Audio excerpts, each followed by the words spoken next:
राधे राधे। त्रिनेत्र भाग्य में आप सभी का स्वागत है। मैं हूं आपके साथ आचार्य पुष्पेंद्र शास्त्री। आज हम बात करेंगे कई समस्याओं को लेकर, लेकिन उनमें सबसे बड़ी जो समस्या है आज वो है संतान सुख।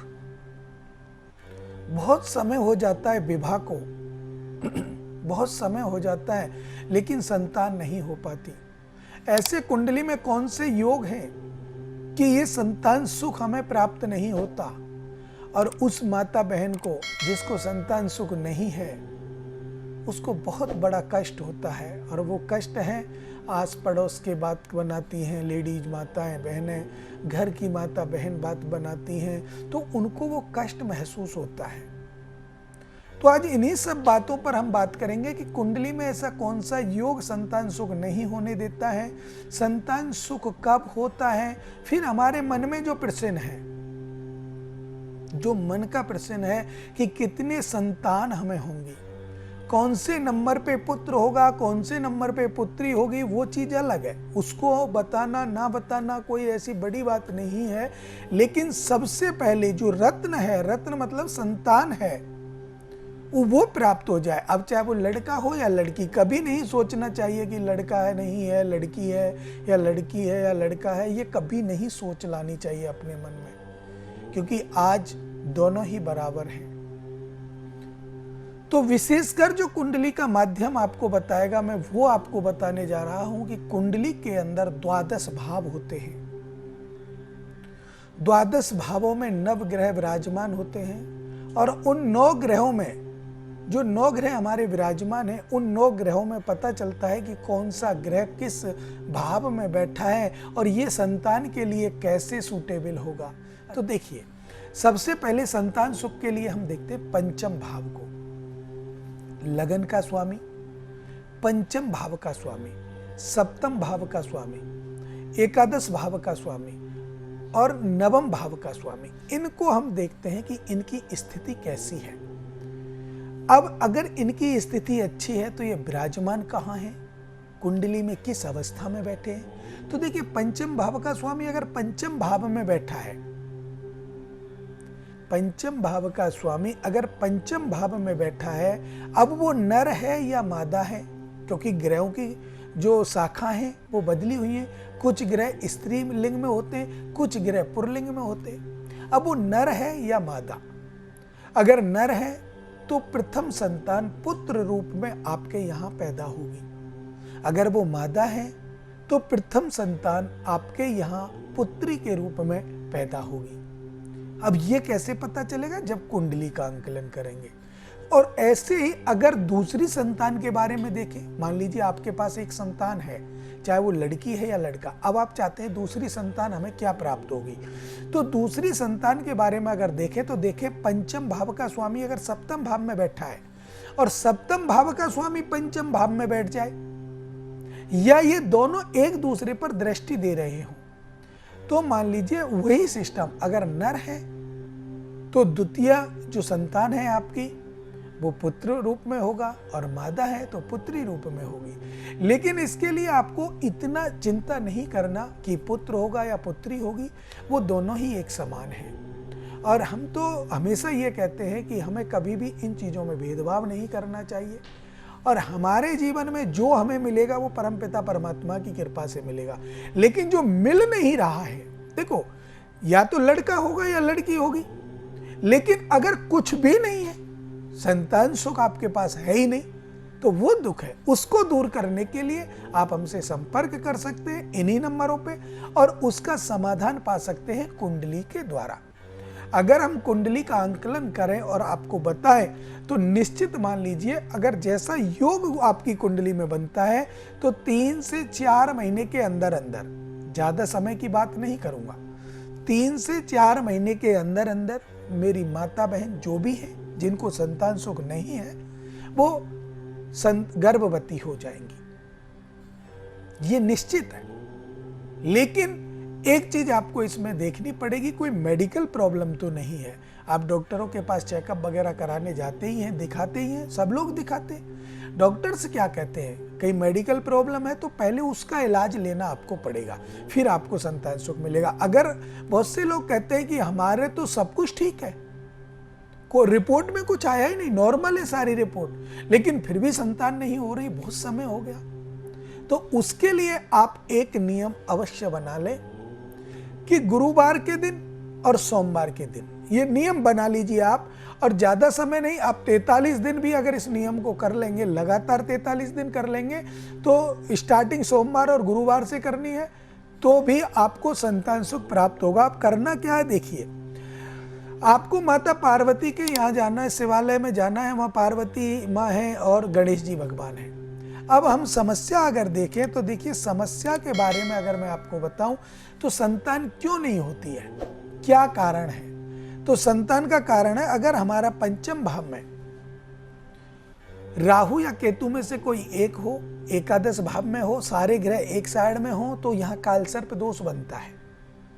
और कालसर्प दोष बनता है और वो उसकी शुरुआत हो रही है पंचम भाव से, तो ऐसी अवस्था में बच्चा तो होता है लेकिन बहुत विलंब से होता है, क्योंकि राहु की मादशा 18 वर्ष चलती है।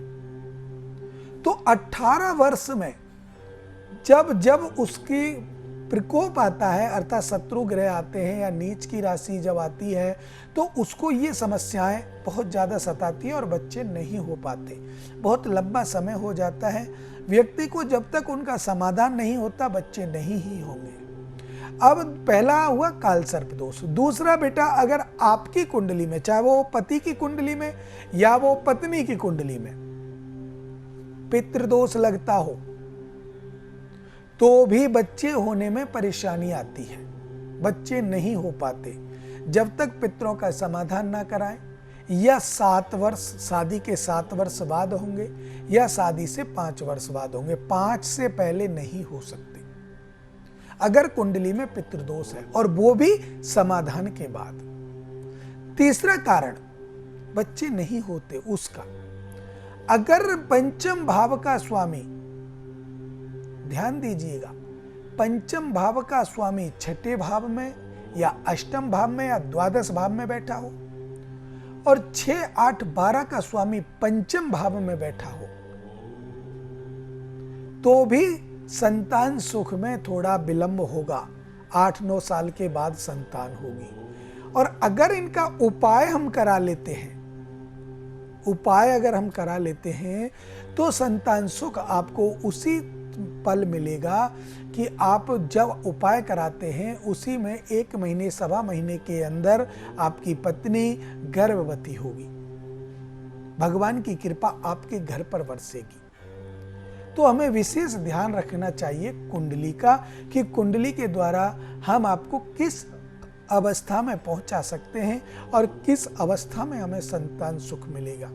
अगर ग्रहों को हम देखें, कुंडली को हम देखें, तो अगर आप बीमार हैं, जैसे अभी ये बेटी थी जो कॉलर थी, बीमार रहती थी, तो ये भी अगर मुझे सुन रही है तो ध्यान से देखें, ये 4 उपाय अगर ये भी करेगी तो इसका भी शांति से शरीर में शांति मिलेगी, स्वास्थ्य ठीक होगा, लेकिन वो कुछ दिन के लिए होगा, धीरे धीरे वो ठीक होगा।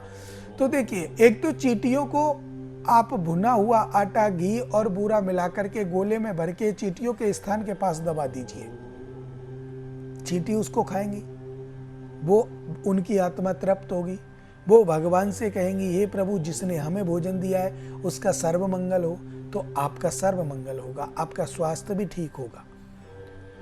ये कोई टोना टोटका नहीं है, आप टोना टोटका मत समझना इस चीज को। ये हम किसी डेली हम किसी को नहीं जिमा सकते। अगर हम चींटी जिमाने की बात करें, चींटियों को आटा डालें, तो हम डेली नहीं डाल सकते, भूल भी सकते हैं, नहीं जा सकते, बारिश हो सकती है, अनेक प्रकार की समस्या है।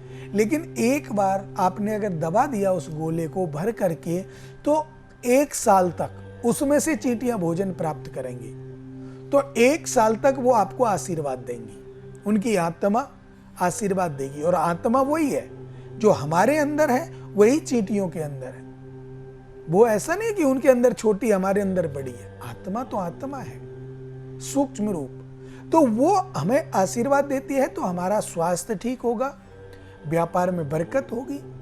दूसरी बात, मछलियों के लिए गोल गोल आटा जो गोली बना करके, छोटी छोटी गोलियां बना करके जलाशय में डालें, उसको करने से भी आपकी बीमारी दूर होगी, ग्रह शांति होगी, और घर में कलेश अगर होगा तो वो भी दूर होगा। तो ये उपाय आप दोनों करेंगे तो आपको राहत निश्चित मिलेगी। और जिसको भयंकर बीमारी है, ज्यादा बीमारी है, तो वो एक नारियल ले, एक नारियल और 1.25 किलो बतासे, उनको लेकर के और सीधा जलाशय के पास चला जाए। एक कोई बंदा साथ लेकर के जाए और जलाशय के पास, बहते हुए पानी के पास, नदी के पास या कोई ऐसी जगह है, वहां बैठ करके वहां बैठे और अपने ऊपर 21 बार उसे उसारे। 21 बार उसारने के बाद बहते हुए जल में उसको बहा दे। नारियल और बतासा एक साथ डाल दे। फिर आप देखिए धीरे धीरे करके उसका भी स्वास्थ्य ठीक होगा। तांबे का सिक्का या कोई भी ऐसा आप तांबे की चीज, कोई भी तांबा पात्र हो या तांबे का छोटा टुकड़ा हो या जो भी हो, उसको अपने सर पर घुमा करके आप बहते हुए जल में, नदी नालों में आप डाल दीजिए, तो उससे भी आपको राहत मिलेगी। तो इन बातों को करने से आपको राहत मिलेगी। हम बात कर रहे थे संतान सुख को लेकर, तो हमने बताया आपको कि संतान सुख हमें कैसे प्राप्त होता है। अब मैं आपको बताऊंगा कि संतान हो गई और होने के बाद गलत रास्ते पर निकल गई, माता पिता का सम्मान नहीं करती, संतान हमें अपना कुछ नहीं मानती, संगति उसकी गलत हो गई, शराब का नशे की लत उसको लग गई, आचरण उसके खराब हो गए, चरित्र उसका खराब हो गया, यहां तक कि आप संतान के प्रति इतने दुखी हो गए कि उसको जेल तक जाना पड़ रहा है। तो ये सब बातें जो आपकी संतान सुख को लेकर हुई हैं, ये क्यों हुई हैं, क्या कारण है, तो इसको आप देखिएगा कि आपको मैंने बताया कि हमारे 6, 8, 12 ये 3 घर जो कुंडली में होते हैं, ये मारक के स्वामी होते हैं। और ये अगर पंचम भाव में बैठे हुए हैं और इनकी मादशा आ रही है लेट, तो संतान तो हो जाएगी, लेकिन जब इनकी मादशा आएगी, अंतर्दशा आएगी, तो आपके बच्चों का स्वभाव अपने आप बदल जाएगा।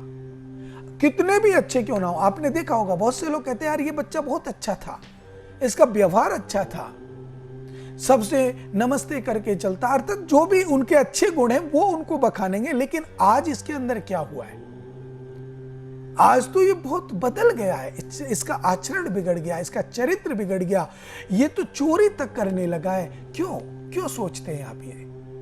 क्योंकि वो आपके सामने अच्छा भी था और आज वो बुरा भी हो गया। तो कारण है कि जब मादशा नहीं आई थी उस पाप ग्रह की या उस दुष्ट ग्रह की, तब तक आपका बच्चा, आपका परिवार में, आपके पड़ोस में वो लड़का ठीक था या वो लड़की ठीक थी। लेकिन जब उसकी मादशा ने उसको सताना प्रारंभ किया, पाप ग्रह की मादशा जब उसके पास आई और उसको सताना प्रारंभ किया, तो उसकी संगति बदल गई, उसका विश्वास डिगमिगा गया। जो वो विश्वास करता था माता पिता भाई बंधुओं पर, भगवान पर, वो डिगमिगा गया। अब उसको कैसे शांत किया जाए? आप लोग नहीं मानते, लेकिन बाद में आप लोग जाते जरूर हैं, किसी ना किसी ब्राह्मण के पास आप जाते हैं, जाते जरूर हैं, ये 100% है। लेकिन पहले अगर आप चले जाएं तो ये समस्याएं नहीं आए। पहले से ही आपके बच्चे ठीक हो, सकुशल हो, आपके जीवन में कोई समस्या ना आए। तो इन चीजों से हमारी संतान बिगड़ जाती है, संगति बिगड़ जाती है और वो हमें कष्टकारी बना देती है। अर्थात हमें बहुत कष्ट होता है सुन करके, समझ करके। तो इन सब बातों को आप ध्यान में रखिएगा और कुंडली का आंकलन अवश्य कराएं। कुंडली का आंकलन कराने से आपको लाभ होता है। समय का अभाव है, अब मुझे दें इजाजत। राधे राधे।